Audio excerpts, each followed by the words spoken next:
Our next awardee for today is Dr. Pradeep Kumar, the president of Indo-European Education Foundation and faculty at the University of Applied Sciences in Nysa, Poland. Oh, namaste, dzień dobry. So namaste, it means we are using the one word which covered the entire world. Good morning, good evening, and good afternoon to all of you.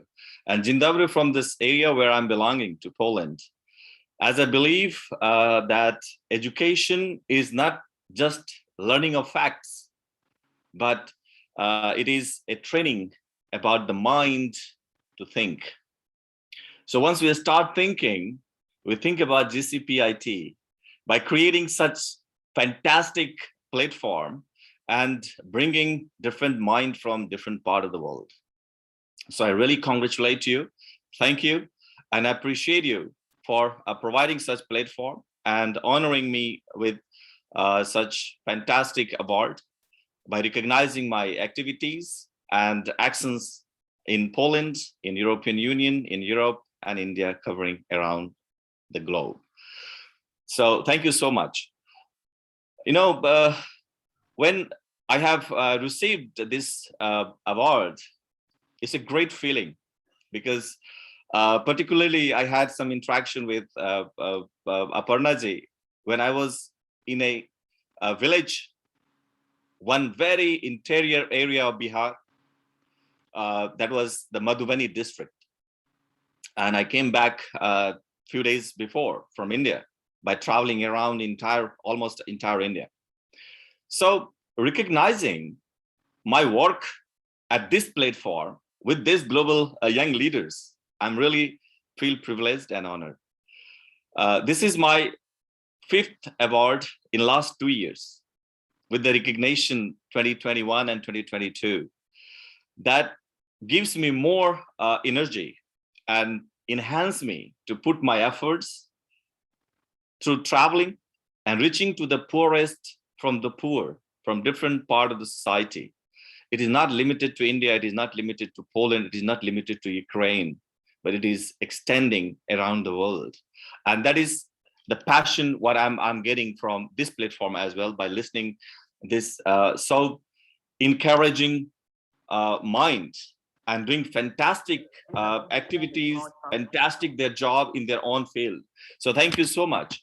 I also heard so many definitions we heard about the leaders, about their characteristics and their understanding. But I believe, 12 years before, it was 2009, I called my principal, who used to be very good friend of mine and principal of New Law College, Pune, Bharati Vidyapith. Very dynamic personality. And the first time I called him to Poland in 2009, and he used a fantastic quote, which has been given by Edward. And that quote was, I just would like to repeat here now. If you have an apple and I have an apple, if you have an apple and I have an apple, exchange these apples, still you will get one and I will get one. But if you have an idea and I have an idea, if you have an idea and I have an idea, exchange these ideas, you will get two, I'll get two. And that is the platform, what I have seen here again, that GCPIT is providing us by creating this platform, bringing different minds at the same platform and combining, exchanging these ideologies by spreading their knowledge and their work recognition to enhance us to work more effectively and give our support to the people though they are looking forward for. So I think that it is not about the efforts, how much you are putting, but it is about how much efforts has been counted in hours, how much efforts has been counted in the society in reality. Not let your words to talk about you, let your work talk about you. So if you do such things, I think this is the great leadership characteristics, what we would like to see. And in this direction, My foundation, Indo-European Education Foundation, which is working in Poland, came in existence in 2013. And we are helping many universities in Poland. We are helping many universities around the European countries. And we are celebrating many students who could not think to get even their education being in India or interior part of the world. They come to European Union, they come to the Polish universities and they get education. What I believe that the education is only the tool which can change the world, because we create the mind to let them to think, analyze, and then execute their plans. So this is the tool which we all leaders, when you are sitting here together on the platform of GCPIT, supposed to talk about it, supposed to speak about it, that world needs proper education, world needs proper training, and world needs proper people who can execute that. And we are open for that. I thank to my university, where I'm also associated with, University of Applied Sciences in Nysa, Poland. This is one of the best university in Poland, which is working with more training program efforts, that we don't provide only certificates. We don't believe to provide only a piece of paper as called certificates, but we believe that once we understand the needs of the industries, we provide the courses for the students. So we combine academia, industry together, and we provide the courses. And that's why we are one of the best university in Poland here. So I extend my thanks to my rector, because he has given me very free hands to express my knowledge, share my learnings with the society, though they are in need, and appreciate them, to bring them, uplift them to the level where they would like to go. So I express really thanks to my honorable rector, my colleagues, my international relations office, Anna Pauka, Dagmara, and my dean, Alina Dittman, and all the colleagues from my department. They're very supportive whenever we bring any kind of training programs or any ideologies to the department, to the university. They love to execute, they love to learn, and then plan how to split it with the society and bring community together with that kind of programs. So I'm very thankful for my all the team members, though they're working together. And I extend thanks again to Santoshji, who has just given me a platform to share my thoughts and execution plans. Thank you so much. I'm very glad to be the part of it. And I welcome you all the leaders to join us, be together and work together. If I can be part of any of your projects, I will feel privileged for that. Thank you so much. Thank you, Dr. Pradeep, and congratulations to you. Thank you. Our next awardee. Good morning, good afternoon, good evening, whichever part of the world you are joining us from. Global Council for the Promotion of International Trade, or GCPIT, is proud to welcome you to this special interview series in connection with the Global Emerging Leaders Awards 2022. I'm Aparna Kumar, the Global Co-Chairperson of GCPIT and your host for the show. Global Council for the Promotion of International Trade is an organization based in India, South Africa, US, UK, and UAE, with board and council member representation across the world. We at GCPIT believe in fostering leadership across different levels. Recently, we have been reflecting on the significance of perspective in our role as leaders. When we advance from being an individual contributor to a leader, our perspective starts changing. We gain access to new information, have conversations with new people, and think about things in ways we didn't have to before. These changes, our learnings, have immense power, and we believe that this interview series will help us and many aspiring future leaders to gain new perspectives, especially global perspectives from these emerging leaders. Today, we have with us such a leader to tell us about his perspectives on leadership while leading his venture. We have with us Dr. Pradeep Kumar, who is the founder of the international platform Business Risk in Changing Dynamics of Global Village, the president of Indo-European Education Foundation, Warsaw, Poland, assistant professor, Department of Modern Languages, University of Applied Sciences in Nysa, Poland. He's also an external expert for NAWA, Polish National Agency for Academic Exchange, Government of Poland. He has 16 plus years of teaching and training experience with postgraduate and undergraduate students in an international environment. His courses, programs, and lectures are top ranked in Poland, India, Germany, Spain, Lithuania, Czech Republic, Kosovo, Montenegro, and many other European and non-European countries. He's educating, training, and uplifting the most vulnerable, backward, and poorest from the poor society in the class where they can achieve or fulfill their dreams. His areas of interest are international trade, foreign direct investment, international business, internationalization of higher education policies, reforms, trends for India and Poland. Congratulations, Dr. Pradeep, for being nominated for the Emerging Leaders Awards. We are proud to have you with us. Welcome to the show. Thank you so much, ma'am. Thank you. It's our pleasure to be the part of this show. Thank you. Thank you so much for joining us today. And before we begin talking about leadership, I would like to hear from you. How did you think of starting an international platform like BRC, DGV, and what's your background? What are you currently doing? First of all, thank you so much for a so brief introduction and explaining my activities, what I'm doing. Currently, I'm affiliated with the University of Applied Sciences in NISA, Faculty of Modern Languages, as you mentioned correctly. Indo-European Education Foundation is an idea which has come up in 2013 by being in Poland and understanding the activities which is going on within Poland, European Union, and India.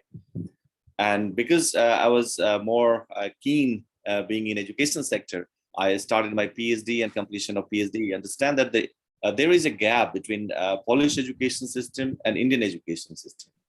And then this idea came in execution plan in the form of Indo-European Education Foundation. So we created as a platform for international communities, international students, faculty members, and the research as well to attract industries. So this was the area which were before giving a huge gap between India and Poland in the terms of education collaborations. Now, my background is like, I was graduated in law from Poland, from Pune in India. And then I continued my master's, University of Warsaw, then PhD, and then continuing again, still I'm learning. So learning and sharing knowledge being my own principle of life. And then moving forward, being in Poland, understanding this gap, education foundation, which came in existence in 2013, is fulfilling that gap now between both the countries. And I give you one example. Before 2014, even if you take the 2014, the data, total Indian students were studying in Poland, it was 227. So from a country where we had 1.25 billion population, and then a country like Poland, we had 227 students studying from India. It was very knocking to my thoughts that if we are executing Indo-European Education Foundation, let's take first as a project, which will help not only Polish universities in Poland, because they are facing huge challenges due to demographic changes. They were not able to fulfill most of the private universities, especially their places.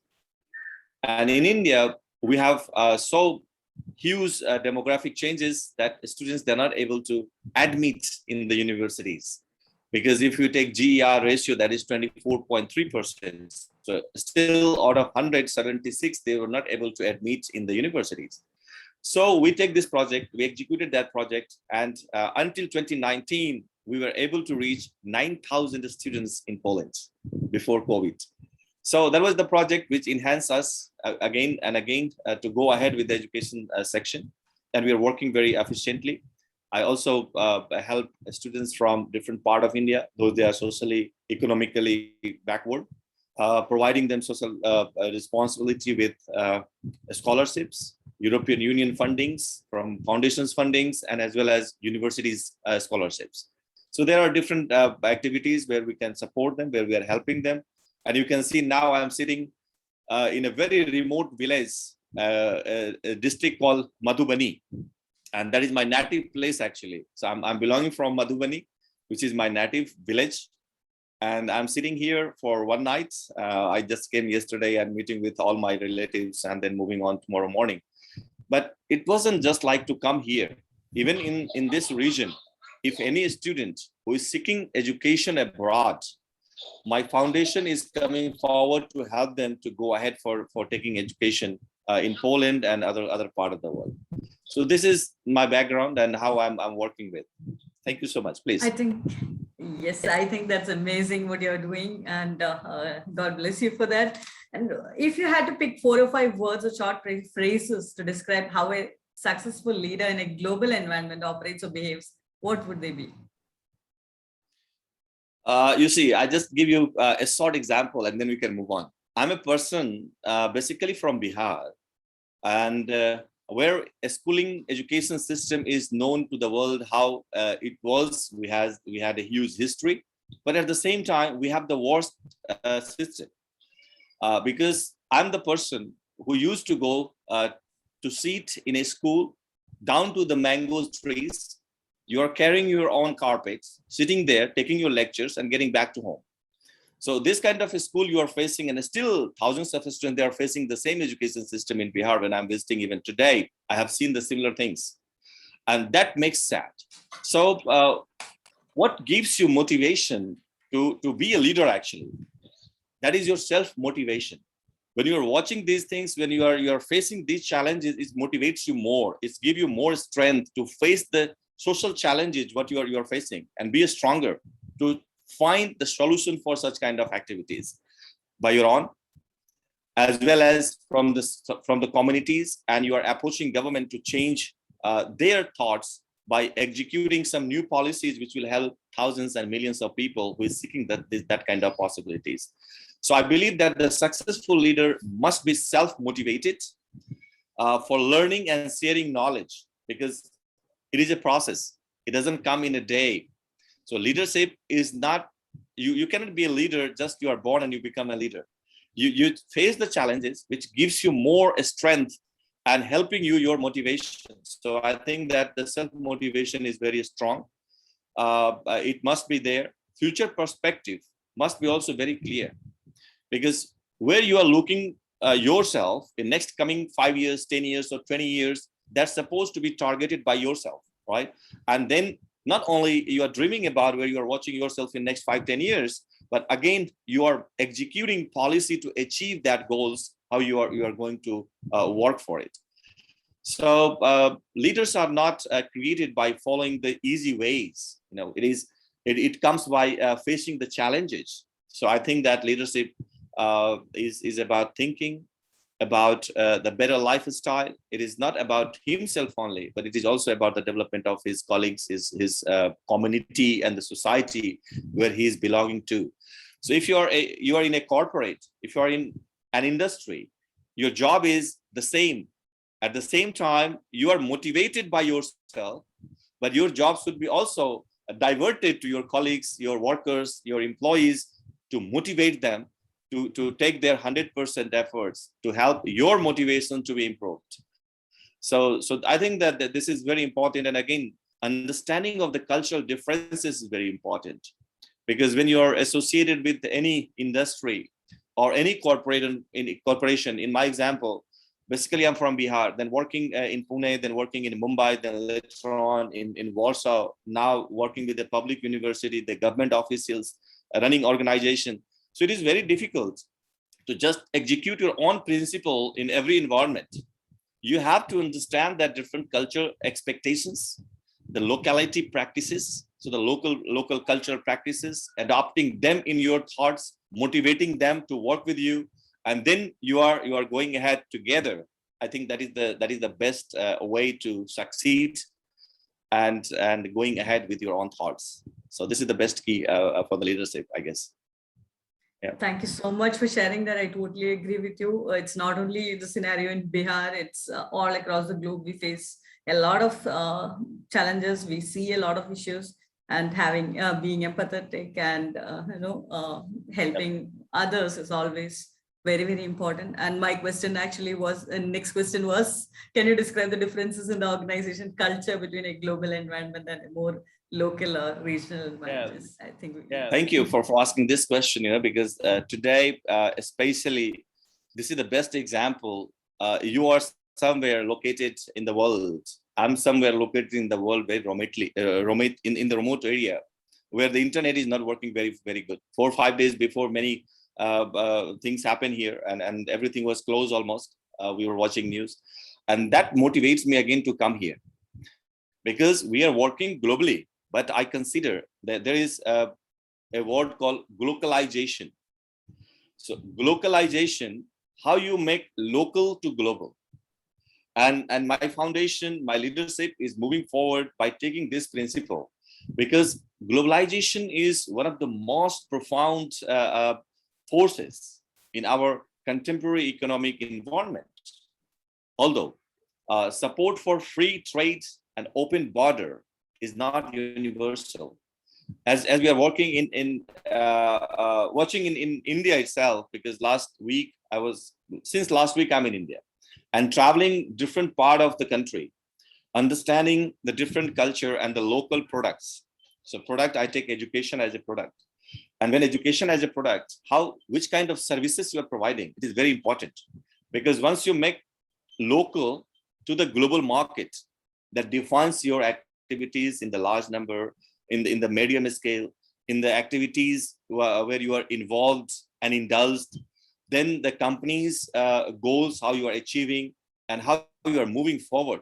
If you're receiving some local support, if you're receiving governmental support, if you're receiving community support, there is again the other part of that.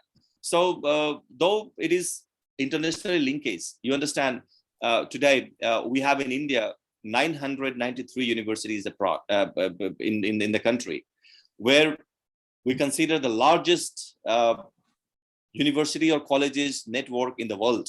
We are proceeding with in India, but still, as GR is 24.7 to 24.3. Imagine the 76 students, they're not able to get higher education in India, and that is the part that local, that the students from the background of the economical section, when they're not able to reach to up to that level, how to enhance them to go global. And in that case, my foundation come forward, because then we educate them that only India is not the sector where you have to fight. You have to give 2 years, 3 years to just prepare to get good colleges, medical institutions. You have to move forward abroad. And what is more, not only English-speaking countries like US, UK, Canada, or other countries, but you can move on to the European Union. So for an example, if a student from local section, even a remote village from Bihar, from South India, from Gujarat, from any part of the world in Indian society, and they're getting admitted in Poland, imagine that being admitted for 3 years program or 2 years program for the masters. During that time, they are able to access Erasmus Plus mobility. And that Erasmus mobility program, letting them to understand, being as a student at one university, they are going to the other country. So they are globalized, being as a part of the Polish university, but at the same time, they're able to contribute their cultural knowledge. They're increasing their knowledge by integrating their own experiences with the local culture, with the local students in Germany, in France, in Italy, in Spain, and other countries. So I think that the local must be understood as per their needs, and we're supposed to help them to be as a global partner. And that let us to understand the exposure, the scarcity, what we have in the country, and fulfilling the demands from the abroad as well. So that is interconnected. And though it is interconnected, I think that the globalization word is the appropriate for our industrial activities, what we do. Yeah, please. Amazing. That's really great to know. And how is your foundation's purpose evolving? You mentioned your work before pandemic and post-pandemic. Yeah, so no, this is a very challenging activities actually, because our foundation used to work physically to help the students, especially from India. And I gave you data from 2014 to 2019, 5 years times, we were able to help more than 9,000 students. So then 19 to 2021 was the time where we changed in our entire policies and strategies. So especially we were focused on Indian students, which were blocked because due to the travel restrictions, but we exchange it into the virtual education system. We thought to not let them to suffer, who is learners, not only from India, but from around the world, even from Africa, from Indian continent, from European continent, from Australian continent. So we change it. We use MS Team, and we have a huge team, though they're supporting us. And students, especially, they become very comfortable because they were not able to force to drive their car before to reach to their classes. They were not scared of, and we are taking care of that things. So as foundation came in existence 2013, and then 2019, we are focused on all the industrial linking with the academia. So because the main principle of our foundation is to combine academia with industrial linking.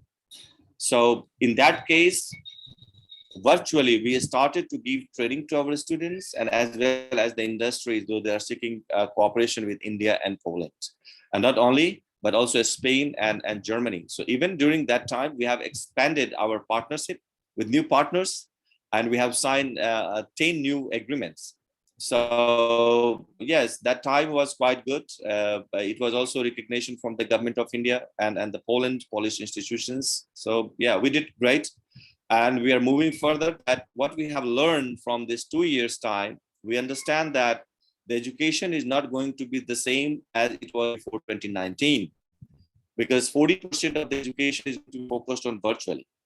And you understand that sometimes sitting a student remotely, they have no connection, internet connection or laptop, or sometimes they're not able to participate in the classes. Then how you are educating them? So we have find all the solutions. We have tutorial classes, which is available everywhere. They can access it with the login password. If they're not able to be participate in the live classes, then they can access that kind of lectures, and they can access with this. So yes, we are moving further, and we learn from it. We are teaching our students and the faculty members. We have quite experienced teams, though they're working together. So yeah, it's a good one. Yes, and my next question was how companies should approach digitization. You were explaining how the education has changed. You see, internet become our daily routine. Before going to bed, even all of us, we are able to check our mobile phones. If we have messages, if we have received any mails. These days, even you want to travel somewhere, you are not willing to go to any travel agency. You are sitting in the front of computer. You need just internet connection, and everything you have on your fingers. So I think by B2B meeting, it is quite important, and it's also giving you huge opportunities. So like, imagine if you are calling me for an interview, coming to Bangalore and sitting in your office, it takes time. You are expending your time, you're expending your money, and then you're visiting to the studio and you're conducting your interview. And this virtual system, you are sitting somewhere, I'm sitting somewhere, Santosh is somewhere, and we are able to communicate one another. So that is the first basic fundamental thing that internet and the digitalization gave us, to present ourselves being anywhere in the world in a good way where you can.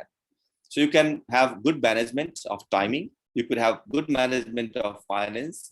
Even sometimes when your business is not working very well in this COVID time, it is very helpful because virtually you can communicate people being sitting at home and not calling them to office. So work from home was also quite good example what we have learned from here.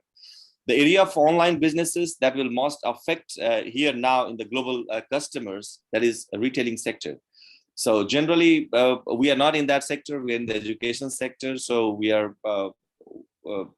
working on 24/7. So digitalization allow us to record your products supposed to be ready for the students, industries, for the communities. And whenever they feel to access it, they can access it.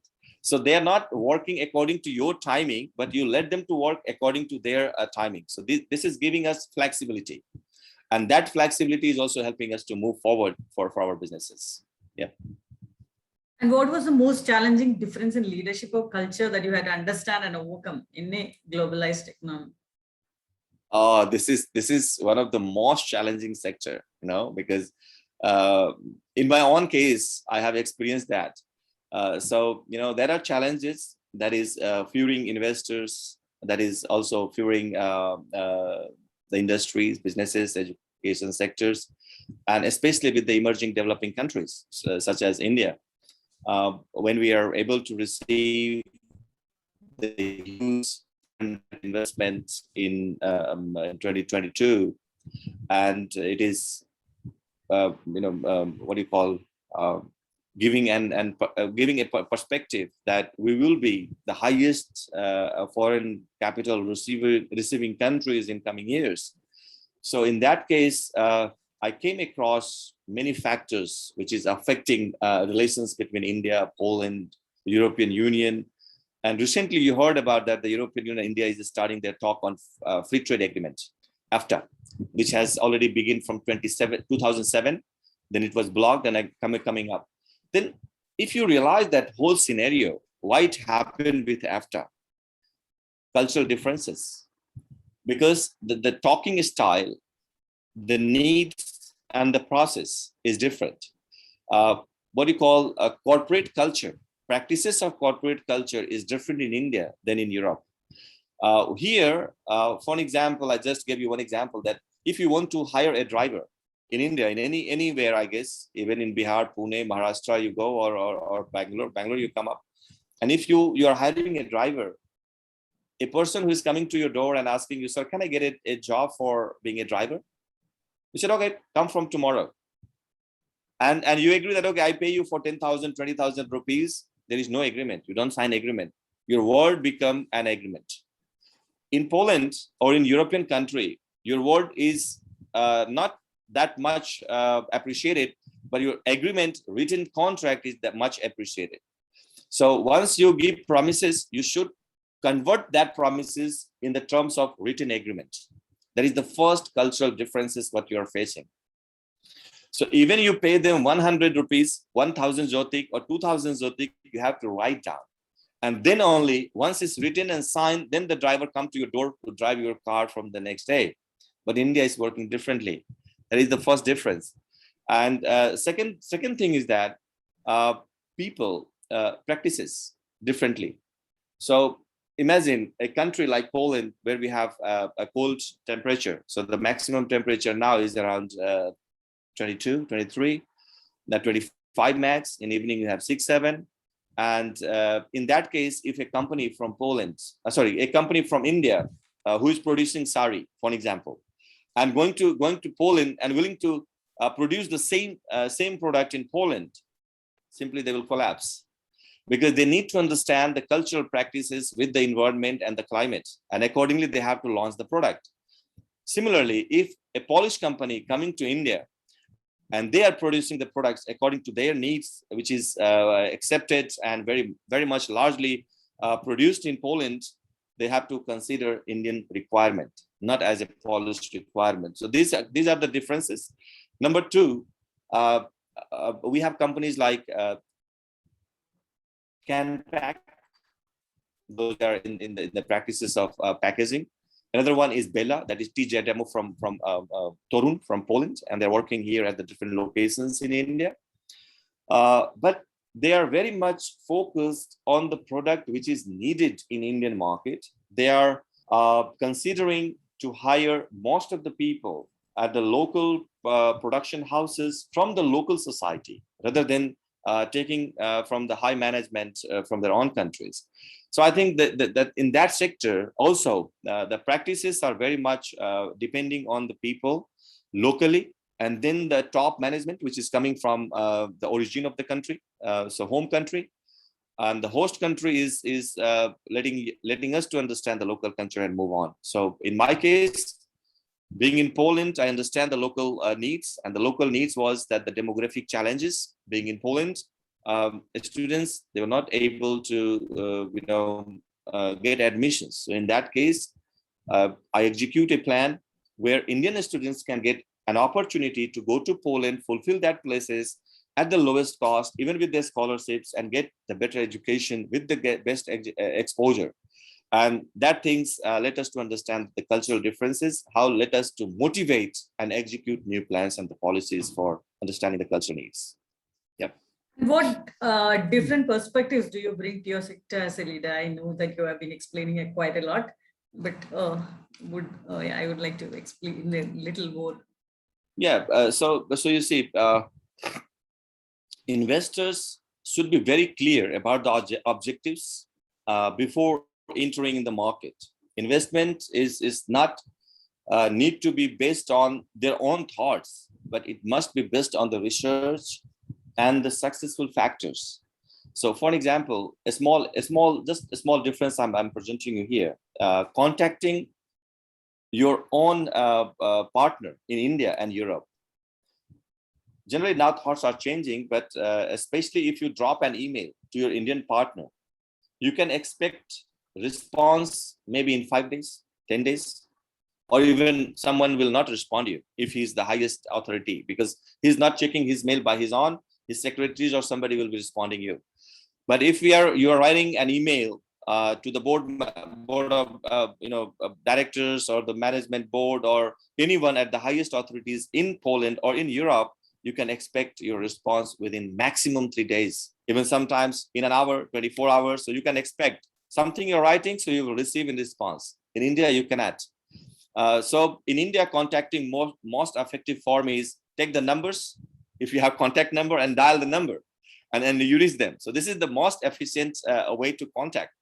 And that makes the different perspective, how to deal your businesses at the different locations. And that gives, again, understanding of behavior of the people, the responses they are giving you with the cultural background. And, during the contacting of the companies, even I realized that the better avoiding the questions when you are facing one-to-one and they're asking you questions where you are not comfortable. Avoid that question and give your own understanding in the form of explanation, because as more you are explaining, then it is creating more curiosity, because they understand by their own understanding. It well said that same text of a book read by many people could be understood differently, because they understand by their own thoughts. So here is this is the recommendation that before investing in India or collect or in Poland even, collect amount of existing data in similar business, which will help to get an idea, estimated investing plans. And not only investors coming from Poland need to not consider only locality in India, or investors coming from India to Poland or to the European Union, they should do the same. And then, because the cities are different, the people living in different cities, their behaviors are different, their languages are different, their approaches are different. So you cannot consider investing in Gujarat the same hospitality you will receive in Bihar.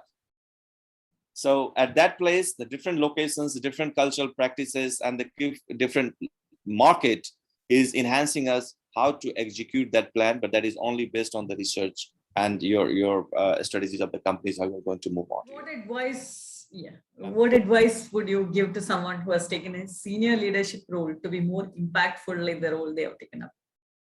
So, my recommendations can be like identify your local partners. So in that case, when you have local partners, they can guide you better how to go ahead. So if you are coming directly, it can harm you. So identify your local partners before entering any market, especially to the Indian markets, Polish market, or even German or Italian market. So that is recommended. As an example, companies like Honda, you take Honda when they come to India, they merge with Hero, and they're very successful as Hero Honda. And after even separation, when now the restrictions has gone, there is no restrictions for foreign companies when they're investing in India to have a local partners. Now Hero is doing well, and they are producing quite good bikes, and they are perfectly fine here in India. So the cross-cultural understanding is initially very important.